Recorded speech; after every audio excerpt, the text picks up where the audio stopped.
How's she going, boys? Mike here. Welcome back to Grampie's workshop for part 3 of the refit on the Curtis Cab on my Massey Ferguson GC2300. You guessed it, awesome tractor. If you've been following along, you know that we've got the frame all painted. We had the roof off, fixed all the rust spots in it, painted it, nice white color now. It's all ready to go.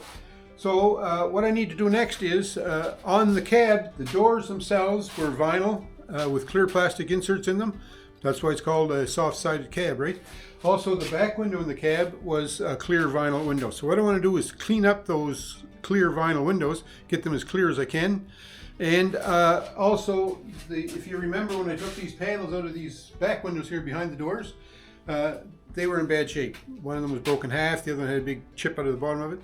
I'd like to replace those with something, I'm not sure just what yet. So what I'm going to do in the meantime is, I'm just going to clean up the old plexiglass pieces and parts that I have and put them back in for now. So to get started though, I need to clean up my clear vinyl panel. So let's get busy at that.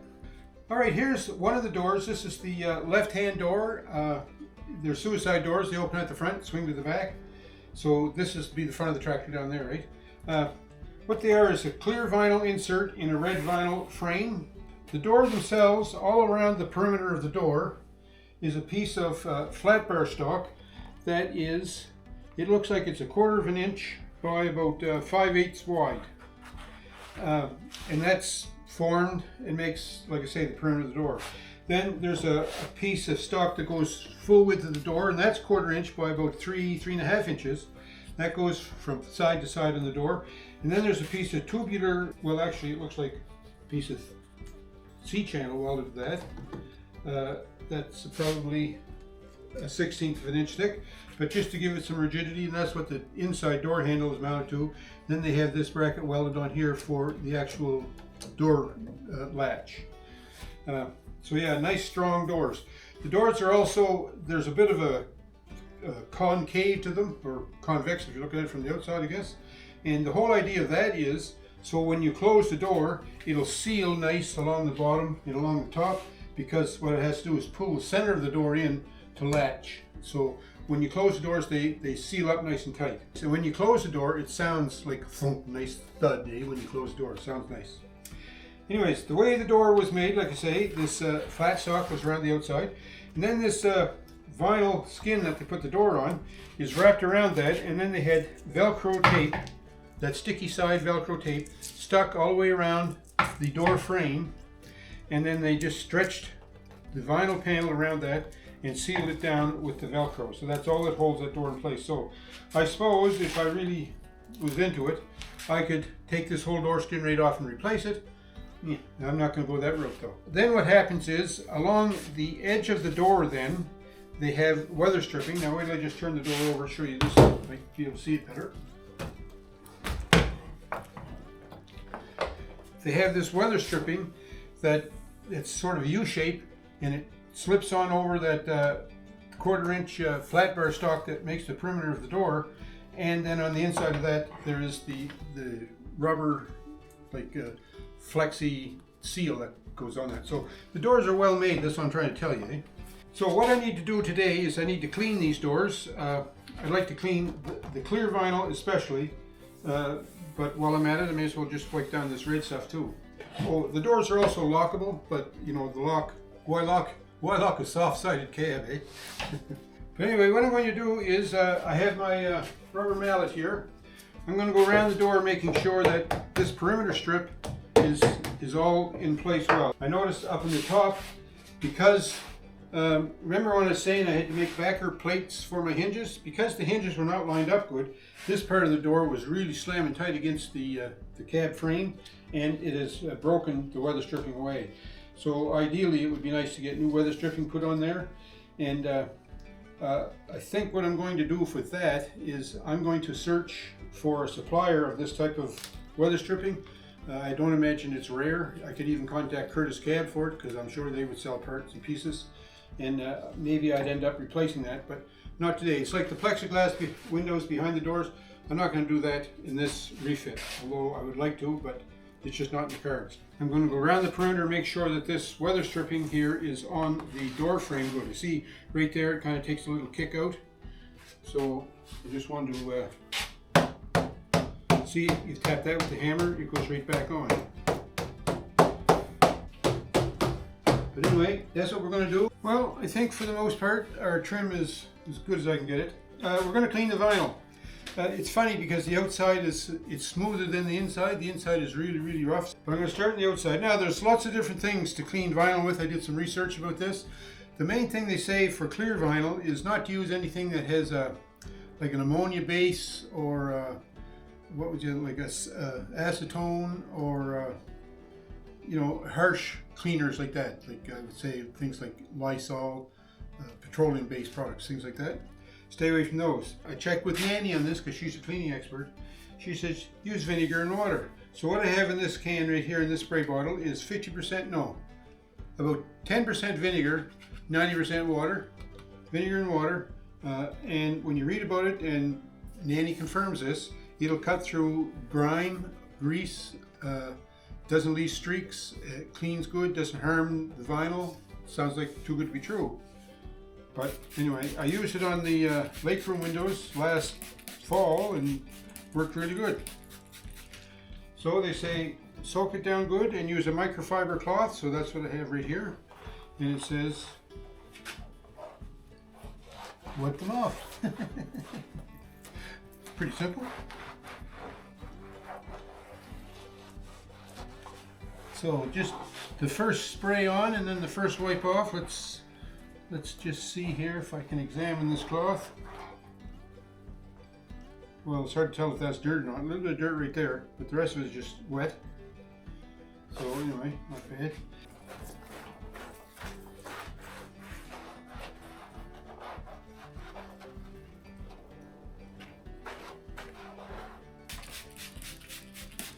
I'll tell you one thing, arthritis in my shoulders doesn't make this job easy. Oh, ow, ooh, ow, ooh, ow.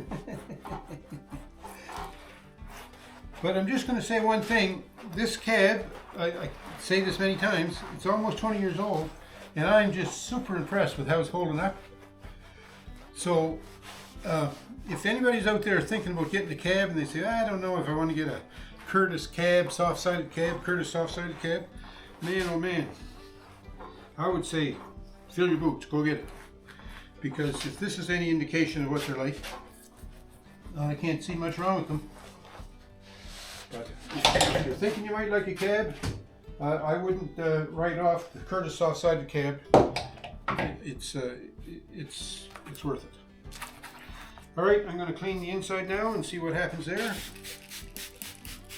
And I'm going to end up doing the same thing on the other door and the same thing on the back panel. So I'm just probably going to show cleaning this door, and then the next time you see me, I'll have all three pieces cleaned. I'll tell you what, boy, this vinegar and water looks like it's doing the trick.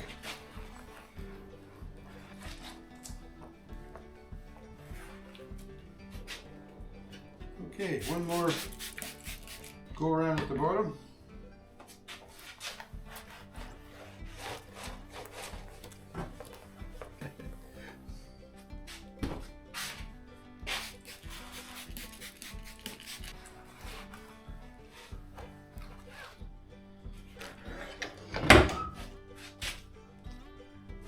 It feels smoother on the inside. The inside used to feel grimy, doesn't anymore. So I'm pleased that it doesn't feel grimy. So yeah, I'm going to finish cleaning this up a little bit more, doing a little more rubbing on it. And I can't go too savage on it because my shoulders are too sore. But I'll do a little bit on it anyways.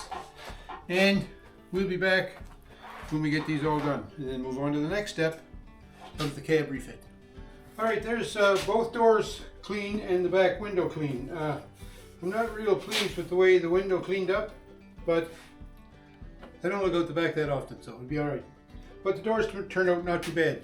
So what I'm doing here is I'm cleaning up these Lexan panels that were in the side windows of the cab, the ones that were broken, like this one's broken half, right? The reason I'm cleaning them is I'm going to put these back in. Yeah, believe it or not. I'd like to replace them. Well, I need to replace them. I have to replace them because these are broke. They're no good. But in order to replace them, I have to find an alternative. And to get more Lexan, I have to go to town to source that. or even if I want to put vinyl in there, I need to go to town to get that vinyl as well. And going to town, it's not easy to get to town these days. So we're going to put this back in until I can find a proper replacement. That would work better than this. But in the meantime, I thought I'd clean these up. So we're going to go stick these back in so I can get ready to start putting things back together on the cab.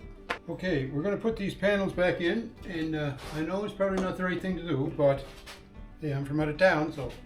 The good thing about it is all the old holes are here, so it should be pretty easy to get this back in place. Oh, I think I got her. There we go. Whew, it's hard on the shoulder, folks. All right, see if I can get this guy in. Once you get one in, the rest of the hole should all line up for the rest of them, so it should be pretty easy now.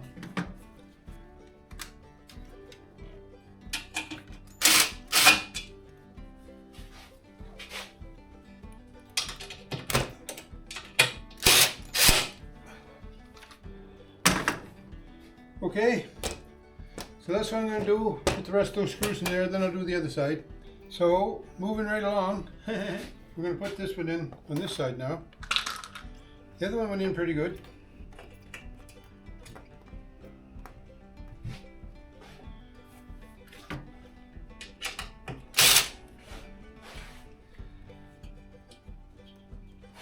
So these Lexan panels, you know, they work good. They didn't ice up, they didn't frost up. The snow really didn't stick to them, so I was pleased with them. I'd put Lexan again. I'd put Lexan in here again. I'd have no qualms about doing that. So we're going to continue, put these in, going to put the bottom one in, and then I can take this wire loom, unhook it from the chair, and lay that back in down here, and connect that up and along this cross member. All right, so those are both in. We're going to try to put this loom back in place now. All right, I'll work on this.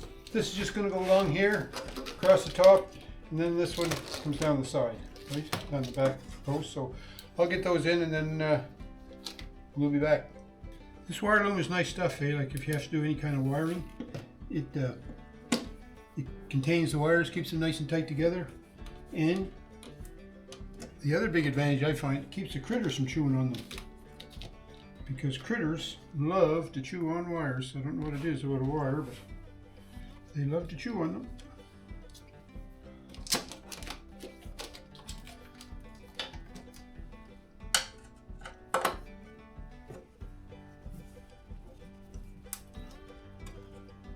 There we go. All right, that loom is all back in place. I think before I put tie wraps to tie up this cabling, this is the cabling that goes to the rear backup camera.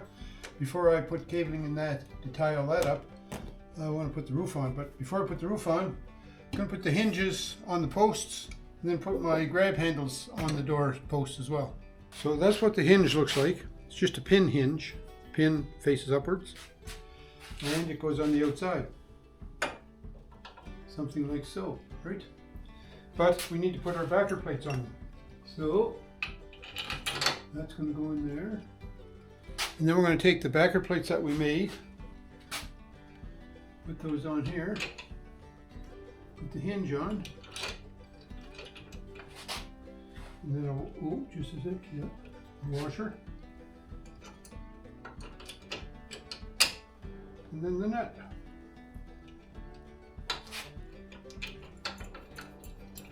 And then the bottom one.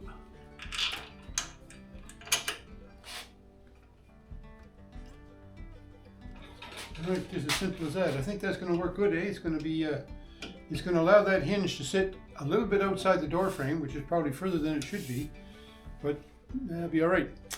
I'm not going to tighten those up just yet till we get the doors on. Start swinging the doors and getting them to line up. Then we can tighten those up. But I'm going to put the rest of the hinges on, and we're making progress. So we're just fitting this last door hinge here.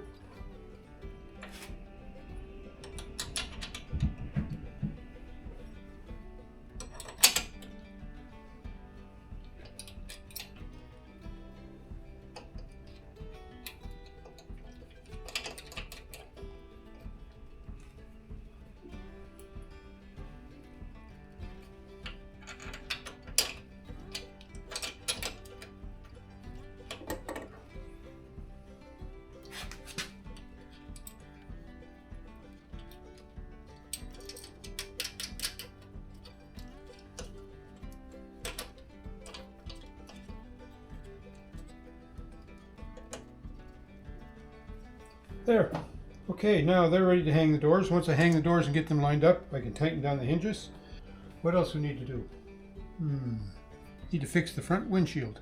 So the front windshield, these hinges here have to connect on the brackets down below. So we'll just take this stick out, set it down there. Oh yeah, I got to connect the work lights too, but not till I get the roof on. You know, it wouldn't be a bad idea too to clean this windshield.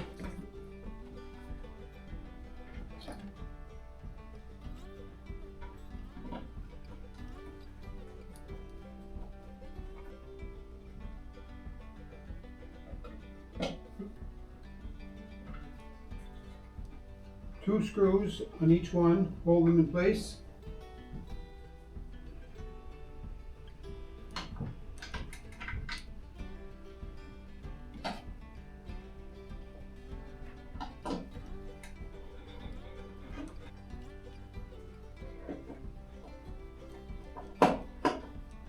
Alright, so now we can lock this window open like that at the bottom for some ventilation, or with some adjustment on those flaps we can pull those in and buckle them tight, but I never buckle them tight, I always leave them open, so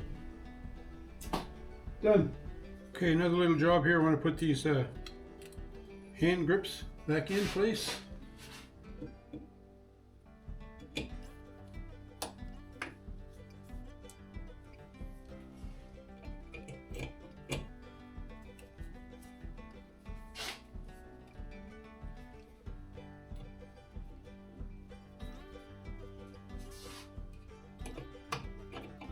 I'd be lost without these, I'll tell you that. I've got this one mounted on the door post, but the one on the other side is mounted on the back panel of the cab, so that works good that way too.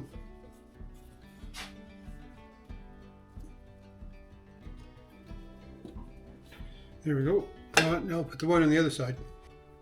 So this one has nuts and bolts to hold it in place, not just screws, so a little trickier to get it in place.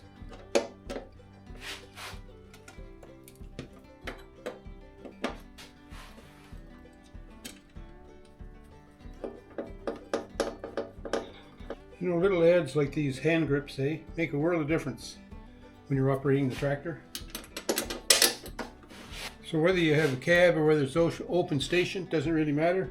But if you can put little enhancements on your tractor like this to help with the job, I'd do it.